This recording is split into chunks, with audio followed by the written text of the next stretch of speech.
Hello students. In our previous lectures, we had discussed about interspecific interactions and parasitism. From this lecture, I will take one example of a parasite and discuss about its pathogenicity, its life cycle, and the disease which the parasite is causing. So according to the syllabus, we'll start with the first parasite, which is entamoeba. What we will discuss in this lecture that there are several topics which I will cover. So what I have planned is that I will distribute the topics into three parts. So in the first part, I will talk about the introduction, the systematic classification, habits and habitat and morphology. In the second part, I will talk about the host, the transmission of infection and the life cycle. And in the last part, I will talk about the disease which the parasite is causing. So let us start with the first part. So in this lecture, I will talk about the parasite entamoeba. Entamoeba belongs to phylum Protozoa. So in phylum Protozoa, there are many organisms. Some of the organisms cause disease in human as well as in other animals. So some protozoa cause disease in humans as well as in other animals. And these protozoans are termed as pathogenic protozoa. Entamoeba is a genera of pathogenic amoeba.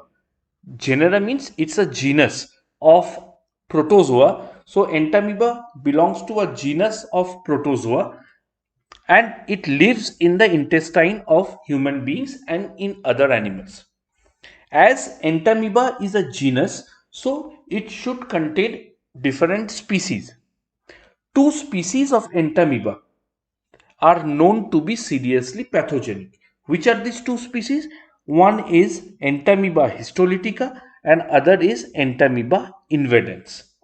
So Entamoeba histolytica and Entamoeba invadens are the two species which belong to the genus Entamoeba and these are seriously pathogenic. Entamoeba histolytica is responsible for amoeboid dysentery or amoebiasis in humans. So amoeboid dysentery is a disease and Entamoeba histolytica is responsible for amoeboid dysentery or amoebiasis in humans, while Entamoeba invadens causes reptilian amoebiasis. So Entamoeba invadens is a parasite of reptiles. Okay, in this lecture, I will focus only on Entamoeba histolytica as it is a pathogen of humans and important to us for studying. So I will only focus on Entamoeba histolytica. So let us start. Entamoeba histolytica is a microscopic endoparasite of human. So it is microscopic and it is an endoparasite. Endoparasite, you should know that endoparasite means these are the parasite which is living inside the body of the host. Okay, so Entamoeba histolytica, remember, it's microscopic endoparasite. The distribution of Entamoeba histolytica is cosmopolitan. So it is found in the human population of every country, but mainly common in countries, in developing countries like Mexico, China, India, and the countries of South America.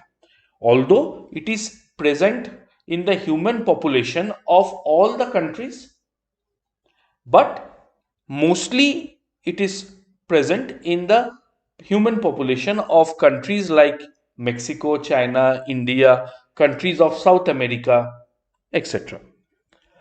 What does Entamoeba histolytica cause? The disease, it causes amoebic dysentery or amoebiasis. This is a disease which Entamoeba histolytica is causing. Entamoeba histolytica was first discovered by Lambel in 1859 and its pathological nature was described by Frederick Losch.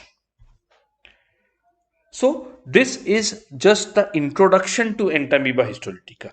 So before going to the further discussion about habits and habitat, we should know about its systematic position. So let us talk about the systematic classification of Entamoeba histolytica. Entamoeba histolytica belongs to the phylum Protozoa. The subphylum is Sarcomastigophora. The superclass is Sarcodina. The class is Rhizopodia. Order is Amebida. The genus is Entamoeba and the species is Histolytica. I will repeat one more time. It belongs to phylum Protozoa, subphylum Sarcomastigophora, superclass Sarcodina, class Rhizopodia, order Amebida, genus is Entamoeba and the species is Histolytica. Now let us discuss about the habits and habitats. So we will now discuss about the habits and habitats. As I have already said that Entamoeba histolytica is a microscopic endoparasite in human. It is commonly found in the upper part of the large intestine, and also it may be found in the liver, lungs, brains and testes. What does this sentence mean? Normally, it is present in the upper part of the large intestine, but during extreme cases or during extreme period of pathogenicity, this parasites it enters the bloodstream and it moves through the bloodstream to the different organs like liver, lungs, brains and testes. So it can also be found in liver, lungs, brains and testes during the extreme pathogenicity. I just want to show you where exactly this pathogen is present. So it is, I have said that it is present in the upper part of the large intestine. So exactly where it is. So over here you can see it's a picture of the small intestine and the large intestine. So please follow my pointer over here. So you can see this part is the transverse colon, this is the ascending colon and this is the descending colon. So this Entamoeba histolytica is mostly present in this part of the large intestine. So exactly where it is present, you should now know that it is mostly present in the upper part of the large intestine, but during extreme conditions it moves through the bloodstream and can be found in some other organs as well. Now when the parasite it invades the mucosa and the submucosa of the intestinal wall, they cause the disease amoebic dysentery. Now what does this mean? So first, before understanding this, you should understand where the mucosa and the submucosa of the intestinal wall is located. So I will show you with the help of this diagram where exactly the mucosa and the submucosa is located so that you can understand at that time.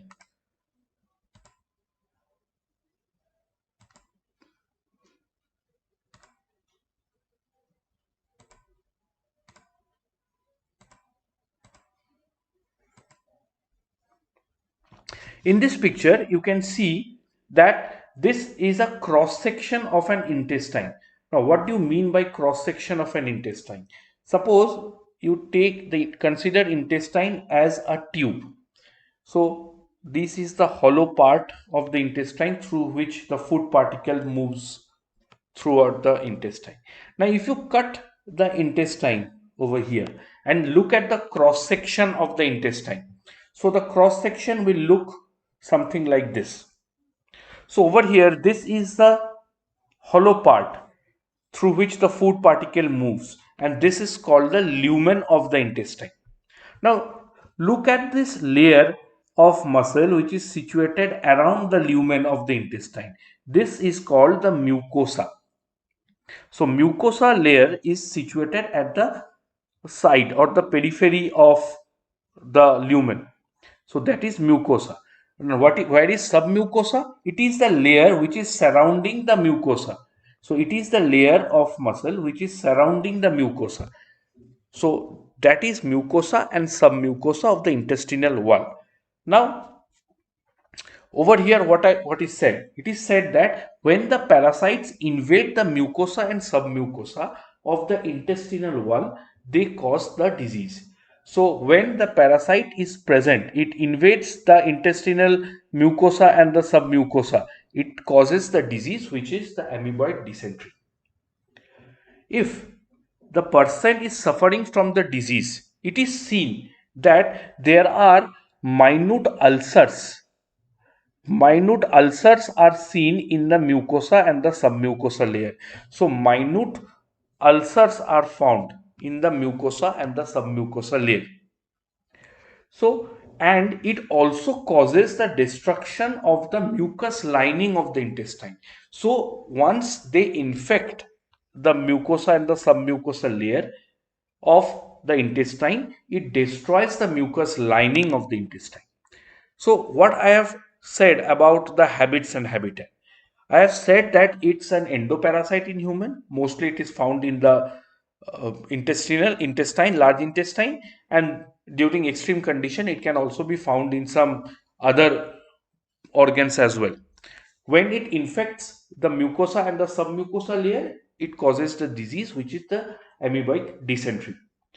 Once the disease is seen or disease it causes the disease, there are minute ulcers in the mucosa and the submucosal layer, and there is also the destruction of the mucosal lining. So after understanding the habits and habitat, now we will move to the structure or the morphology of this parasite. So let us talk about the morphology of this parasite. So we have understood the habits and habitat. Now we will move to the morphology. Now, as already I have said that it is a endoparasite of humans and it is microscopic. So it is quite small. Once I said that it is microscopic, you should understand that it is quite small. In the life cycle of Entamoeba histolytica, it occurs three distinct forms.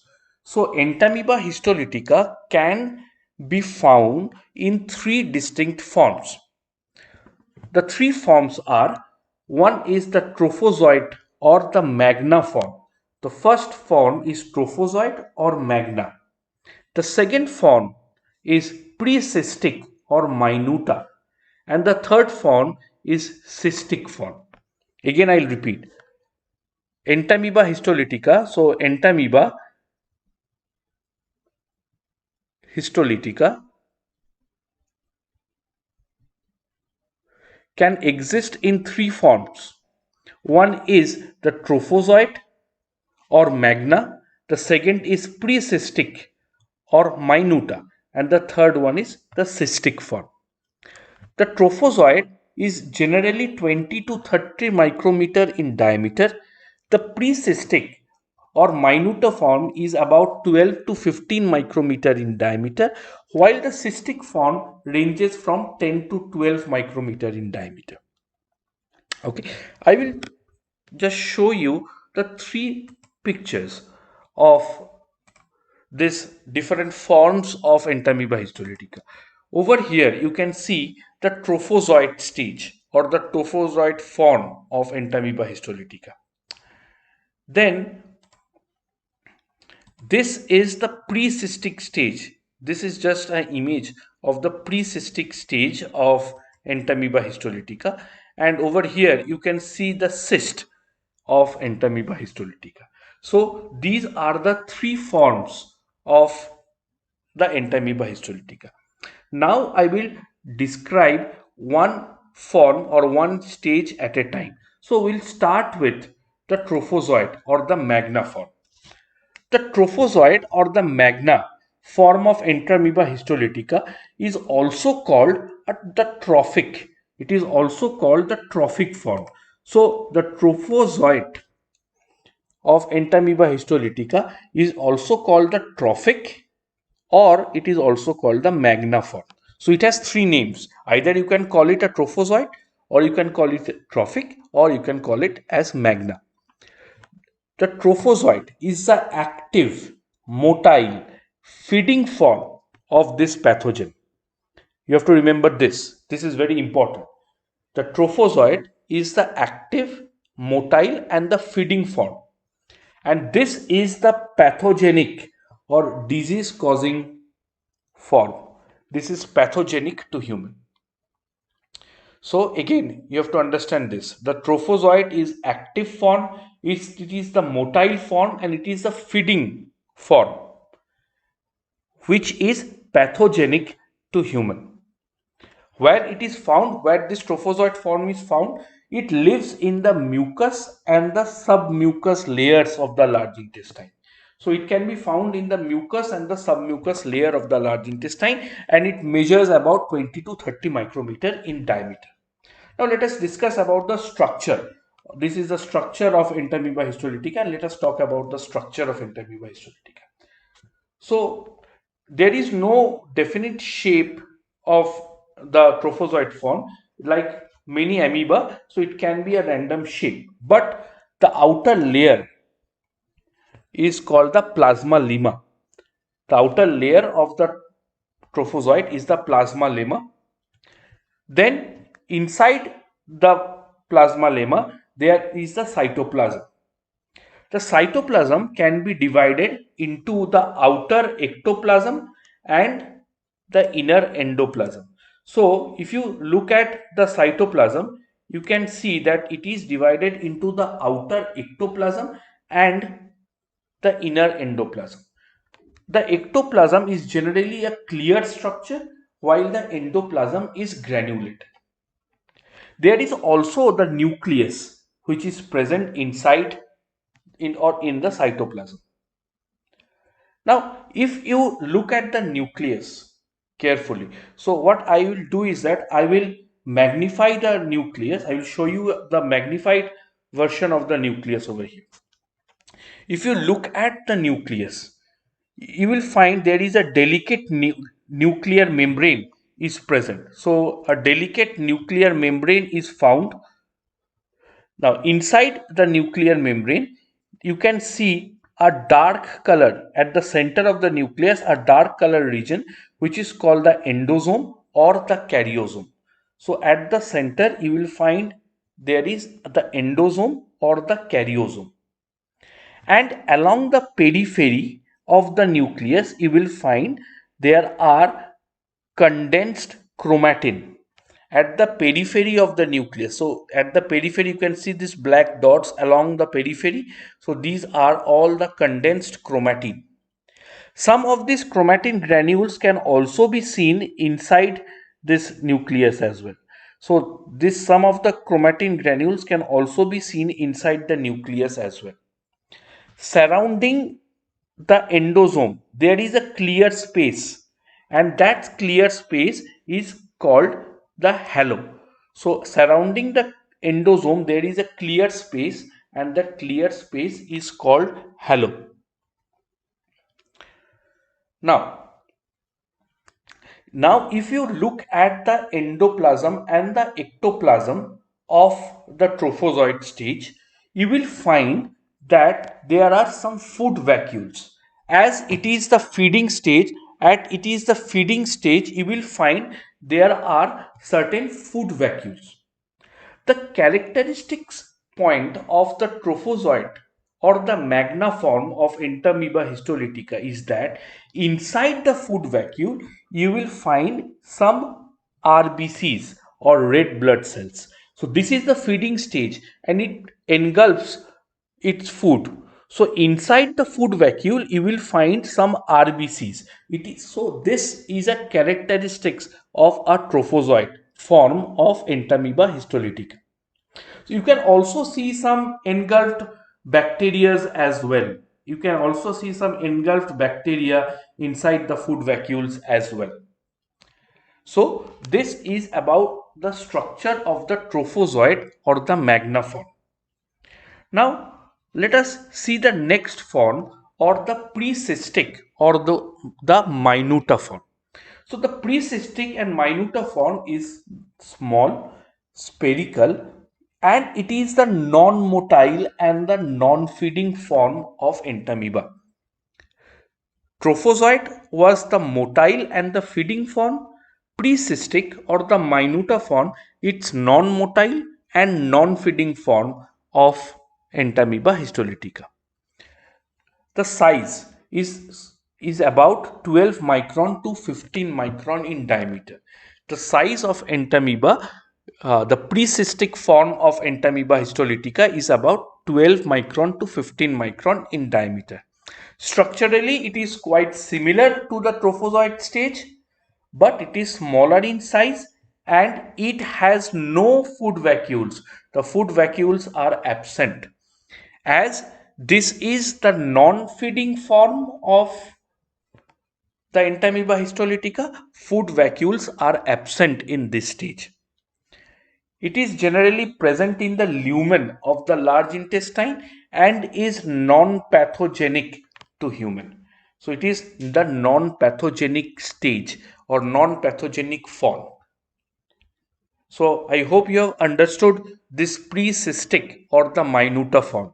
It is structurally quite similar with the trophozoite stage, but it's smaller in size. It is a non-feeding form, so there are no food vacuoles. Okay, now we will see the last form, that is the cystic form. The cysts, which is can be encountered only in the lumen of intestine under unsuitable conditions. The cysts are round or oval in outline and the color is pearly white. So the cysts are roundish in nature, oval, and the color of the cyst is pearly white. Now, when the cysts are formed, newly getting developed, there is a single nucleus. So I will try to explain this with a diagram so that it will be clear to understand.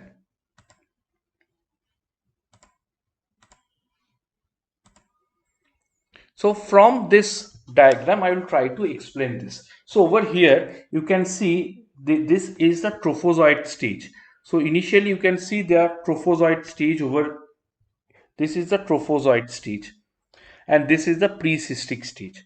Now, when the cyst, and this is the cystic stage. So when the cyst getting first developed, the cyst get first developed, there is only a single nucleus. So this is the nucleus and this is only a single nucleus can be seen. Now as the cysts mature, there is a process of binary fission and the nucleus divides. So it becomes a binucleate cyst. Initially it was uninucleate cyst, then it divides and it forms the binucleate cyst. And again this development continues and the cyst again further matures and now it has quadrinucleate cyst. Quadrinucleate cyst means there are 4 nucleuses. So from here you can understand that as when the cysts are formed, it has only one nucleus. And this single nucleus cyst is called a uninucleate cyst. Similarly, as the cysts mature, this nucleus gets divides and now inside the cyst you can see 2 nucleuses and that cyst is called a binucleate cyst. Again, further the cysts mature and ultimately you see a cyst with 4 nucleuses which is called a quadrinucleate cyst. Now the outer layer of the cyst is chitinaceous or chitinous. It is made up of chitin. Sorry for this. It is made up of chitin.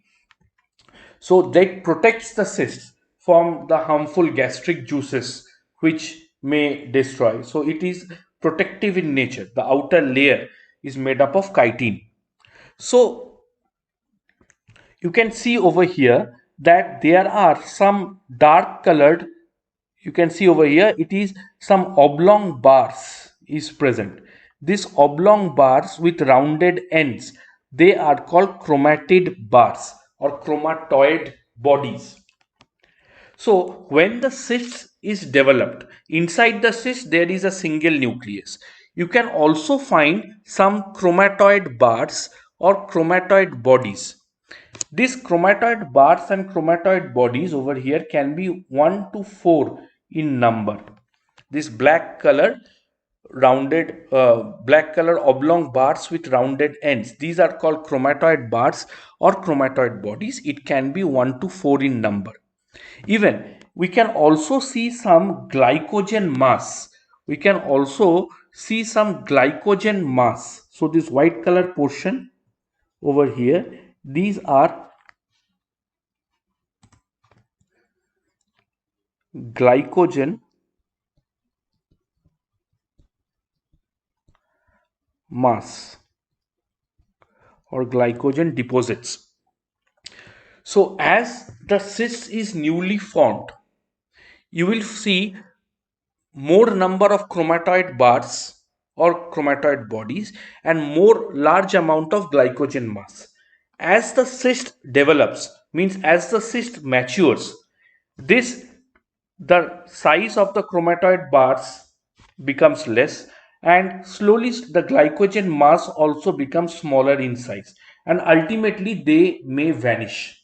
So in the quadrinucleate cyst you will seldom find chromatoid bars and the glycogen masses.